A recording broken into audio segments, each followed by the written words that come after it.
Sveiki mokiniai, šiandienos pamokos tema iš Sibiro tremtinių atsiminimų. Pamokos tikslas ir uždaviniai – atsiminimų skaitymas ir supratimas, daiktavardžių ir būdvardžių, veiksmažodžių vartojimas dalykinėme pasakojime. Atsiverskime vadovėlius, paskaitysim atsiminimus iš Sibiro tremtinių. Antanina Garmutė. Kauno stotyje stovėjo ilgas prekinis ešelonas ir atlapotomis durimis kaip smauglys rijo žmonės.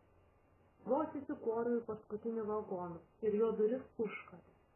Užtamsino ir mažą grotuotą langelį, kad iš lauko nesimatytų, kokius gyvulius veža. Šiaip taip įsitaisiau palubėje tarp suprakaitavusių ir dejuojančių kūnų. Kvėpuoti nebuvo kuo. Dusa. Štai vienas iš atsiminimų Antaninos Garmutės. Irena Špakauskienė. Mes vaikai irgi turėjom savo brigadą.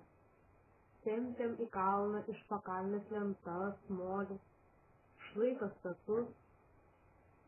Kojelės linko nuo bado ir per didelę nešulių svorį. Duonos gaudavom 250 gramų. Žiemą dirbdavom 12 valandų, vasarą 14. Ir buvo mėnesių, kai už visą darbą gaudavom 3 rublius. Ir duonelės neišsipirkti. Brigados vaikai tirpo.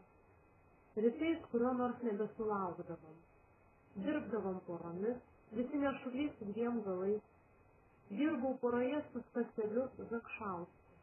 Ilgas plonas berniukas, o aš visai maža. Imdavo jis visada sunkesnį nešulio galą. Antanina Garmutė. Mes vaikų brigada dirbome druskos virimo ceche. Visas cecho oras buvo prisotintas druskos. Druska nelyginant šerkšno kristalizavusi, lindo į plaukus, skverbėsi į akis, ausis, graužė odą. Ypač kentėjo kojas, brezentinėse batuose.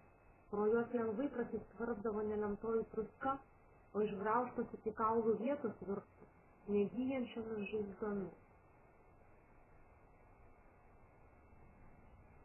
Nijolė Baisienė. Giliai mano atmintyje yra išlikusi pirmoji tėvelio mokykla. Nuo pat mažumės mes būdavome mokomi maldų. Kėlėmės ir eidavome miegoti, neužmiršdami padėkoti Dievui už išsaugotas tėvelių ir mūsų gyvybę.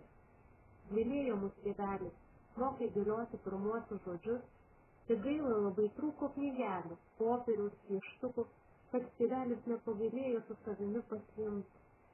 Iš Lietuvos albumų sukarpė jų lapus ir padarė mums raidynų. Algimantas Vaičiūnas. Mokykla buvo barakė. Kiek prisimenu, senai buvo 2 kambariai, kuriuose mokėsi po 2 klases. Kad būtume turėję kokį vadovėlį, neprisimenu. Rašyti tekdavo ant visokių popierkų. Rašalą gamindavome iš sudeginto popieriaus, trintukus iš pado gumos, plunksnakočius droždavome iš medžio.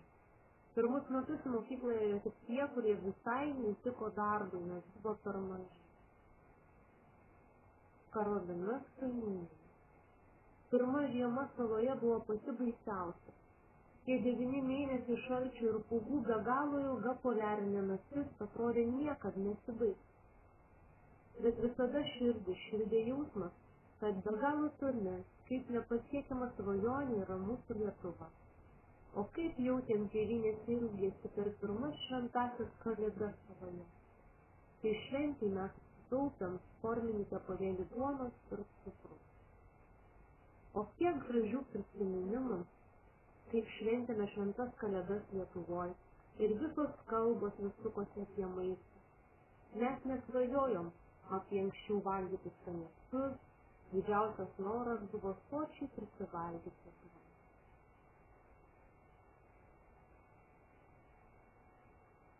Perskaitėme keletą žingsnelių Sibiro tremtinių atsiminimų. Žmonės, kurie buvo ištremti į Sibirą. Juose nieko nėra išgalvoto. Ką vaikai suprato? Ką pajutė? O gal esate ką girdėję iš savo artimųjų panašių pasakojimų? Įsivaizduokite, kaip buvo vežami lietuviai, nieko nekalti vyrai, moterys, seneliai, vaikai. Kokį vergišką darbą jie ten turėjo dirbti, kaip badavo. Ir net sunkiausiamis sąlygomis tėvai mokė vaikus lietuvių kalbos, mokė skaityti, rašyti lietuviškai. Kodėl? Kokia buvo valstybinė rusiška mokykla? Apie ką svajojo mažieji tremtiniai ir jų tėveliai? Pabandykite atsakyti į klausimus paraštėse. Dabar yra išleista Sibiro vaikai Lietuvos vaikų tremtinių atsiminimų knygelė. Jeigu įdomu, skaityti tremtinių atsiminimus, galite perskaityti knygelę. Atsiverskime pratyvų sąsiuvinukus. Perskaitysite barako aprašymą. Pasistengkite įsivaizduoti, kaip atrodė šis statinys ir papasakoti. Kad būtų lengviau, pabraukite jūsų manymų tekste svarbiausius daiktavardžius su jiems priklausančiais būdvardžiais.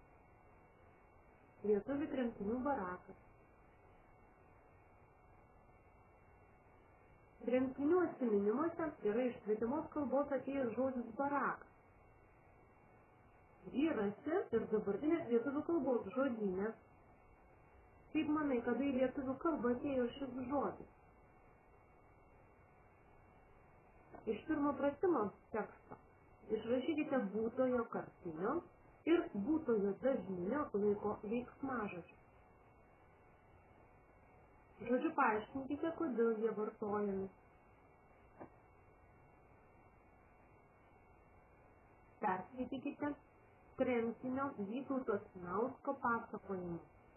Pabraukite veiksmažodžius, nusakančius, ką mažasis tremtinys veikia vakare.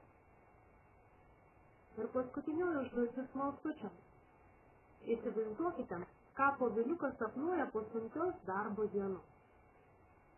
Parašykite rašinį mano sapnas, vaiko vardu, pirmuoju asmeniu. Lapelėje duoti žodžiai jums turėtų padėti.